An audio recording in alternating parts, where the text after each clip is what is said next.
Bonjour, je m'appelle Bruno Dubarry, je suis président de l'association Terre d'agroécologie, co-demandeur du projet Aptae OI. Dans cette capsule numéro 5, qui est une seconde partie à la capsule numéro 4, nous continuons de voir des pratiques agroécologiques permettant de lutter, de réguler les ravageurs et les maladies. Nous aurons deux territoires, les Comores et Maurice, avec deux types de pratiques.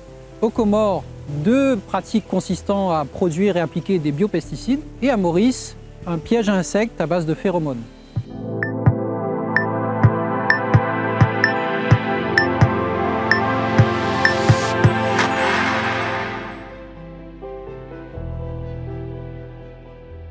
Je m'appelle Abdallah Abdou Hakim, je suis technicien agro chez l'ONG Dahari, précisément dans l'antenne de la Grande Comore. On prépare des biopesticides, notamment nommés PNPP, les produits naturels peu préoccupants, produits à base des produits naturels qu'on recueille, qu'on a nommé un nom local ou bien un nom de Dahari, précisément Madanissi, et formé par beaucoup d'éléments, comme par exemple le Tephrosia, le citronnelle, l'ail, le piment pili-pili. De ce fait, sur tous ces ingrédients-là, il y a l'ail qui repousse le papillon blanc des choux, le Tephrosia qui lutte contre les ravageurs de la tomate, précisément. Aux Comores, on a fait les essais de PNPP sur trois cultures, sur la tomate, le chou et le pétail appelé aussi chou de Chine. On commence depuis le bas âge de la plante, depuis la pépinière. À chaque 7e jour, on vient faire un traitement, contrairement aux produits chimiques qu'on fait à chaque 15e. Ce produit appelé PNPP a des avantages environnementaux parce que vu l'utilisation des produits chimiques, ça pollue.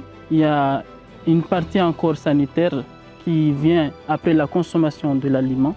Encore l'état sanitaire du producteur, encore ce qui est dit dans le mot qui est peu préoccupant, ce qui veut dire que le produit là n'est pas dangereux directement envers le producteur et aussi envers les consommateurs. Mais aussi il y a des contraintes qui sont énergétiques et qui sont aussi économiques. Pour faire tout ça, pour collecter tous ces éléments, ça demande beaucoup d'énergie. Et toutes ces plantes se trouvent dans nos périmètres ici, mais pas dans un même endroit. Des fois, on a à faire un peu un voyage pour aller chercher le moringa où se trouve, aller chercher le Tephrosia où se trouve. Du coup, c'est un peu contraint de la production. Et le cas économique, il y a le cas du piment, pili-pili, qu'on utilise, qui coûte à peu près 15 € le kilo. Du coup, sur le cas du fermier, c'est pas facile pour mettre 15 € à acheter un kilo de piment, alors que ces 15 €, je peux aller acheter une boîte de fongicides chimiques au marché et venir utiliser un petit bout de grammes sur un pulvérisateur et traiter mes cultures.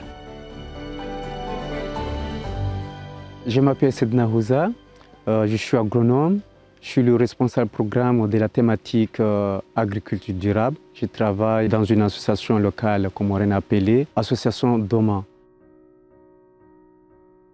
Le FEDC, on l'utilise pour traitement curatif et préventif pour contrer les pucerons, chenilles, écochenilles et d'autres insectes. Ça a un large spectre. Ça, c'est l'effet de sisal. Pour faire le biopesticide, on coupe le feuilles de sisal en petits morceaux ou bien on les pile. On fait macérer pendant 5 jours. Ça se fermente. Les éléments nutritifs qui sont entrent dans la macération. Le 5e jour, on filtre et on dilue les concentrés à 10% pour faire l'arrosage. Vu son efficacité qu'on a déjà observée, c'est le biopesticide qu'on utilise souvent dans notre parcelle pour différentes cultures vivrières et maraîchères, entre autres. Le manioc et aussi sur le maïs. On a utilisé sur le maïs et les membres des coopératives étaient étonnés du résultat du fait qu'on a trouvé des maïs de bonne qualité. Ici, ils ont l'habitude d'utiliser des insecticides chimiques. On a apporté cette alternative. Ils étaient ébahis et étonnés de voir des résultats de maïs de bonne qualité aussi à faible coût surtout. Parce que c'est gratuit, parce qu'ici, on propose des biopesticides, mais en fonction de la disponibilité des matières végétaux qui sont à proximité de la parcelle. Je m'appelle Margot Roux, je suis coordinatrice de projet et agronome dans l'association Terre d'Agroécologie à Maurice. On utilise les pièges à phéromones pour gérer les ravageurs sur les cultures, en particulier des insectes très précis comme par exemple des espèces de mouches des fruits, de légumes. Donc en fait le piège à phéromones, l'idée c'est qu'il y a un produit avec du phéromone, donc c'est une hormone qui est spécifique à une espèce d'insecte. Et ce produit-là, on va le mettre dans une bouteille plastique par exemple avec des petits trous qui va servir de piège. Et donc cette hormone va attirer par exemple le mâle de cet insecte, donc le mâle de la mouche des fruits par exemple. Et donc le mâle va être attiré et va se retrouver piégé dans la bouteille, ce qui fait que ça va du coup réduire la propagation de cette espèce d'insecte parce qu'ils ne pourront plus se reproduire et ça limitera aussi les attaques sur les cultures. Donc il existe différents types de phéromones parce que chaque phéromone est du coup spécifique à une espèce de mouche. Et donc en fonction du type de mouche des fruits ou de légumes qu'on a sur nos cultures, on va devoir choisir un piège qui est adapté. Donc il y a par exemple un piège qui est pour la Bactrocera dorsalis, qui est la mouche qui va surtout attaquer des fruits comme les goyaves, les mangues ou encore les piments. Nous, sur nos parcelles, c'est surtout pour la Bactrocera cucurbitae, qui est la mouche qui s'attaque principalement aux cucurbitacées, donc tout ce qui est courge, comme le giromon, le pâtisson, les courgettes, etc. C'est quelque chose de très efficace. Ça veut dire que ça va vraiment attirer les mouches des fruits en grande quantité, toutes les mouches qui sont dans les environs. Et du coup, ça va avoir un effet immédiat sur la population de mouches. En plus, c'est un produit qui est très spécifique. Et ça, en agroécologie, c'est important parce que, par exemple, il y a des pièges qui ont plutôt des substances sucrées ou des choses comme ça, qui vont attirer beaucoup d'insectes, mais du coup, qui peuvent aussi attirer des insectes qui sont en fait bénéfiques aux cultures, comme des abeilles, des coccinelles ou autres. Et là, dans le cas du piège à phéromones, ça n'attire que le ravageur qu'on vise. Et donc ça, c'est bien parce que ça ne va pas perturber le reste de notre environnement.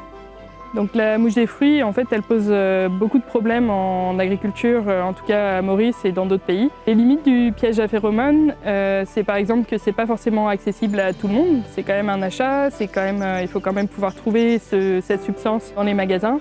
Donc c'est quand même un coût et c'est quelque chose qui n'est pas forcément accessible à tout le monde.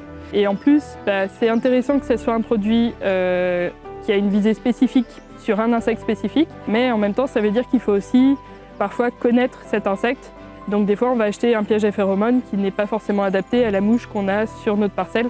Et donc il va peut-être falloir aller en acheter un autre. Au mieux, aller observer de très près la mouche qui est la plus présente sur notre parcelle pour trouver le produit phéromone le plus adapté à cette mouche-là.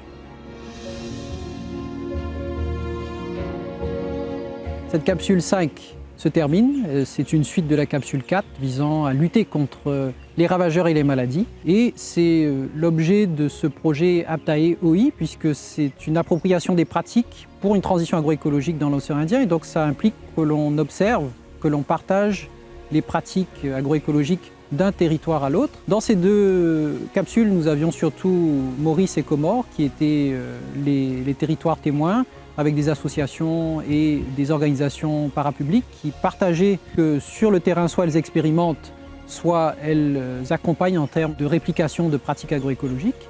Et ce qui est intéressant, c'est de voir qu'on peut avoir des pratiques similaires dans la description, mais qui, dans la pratique terrain, présentent quelques différences, parce que les matières que l'on utilise ne sont pas les mêmes, parce que les cultures sur lesquelles on applique ces pratiques agroécologiques ne sont pas les mêmes. Donc il y a toujours des adaptations qui se font sur le terrain par les acteurs. Et c'était l'objet de ces deux capsules Aptae OI.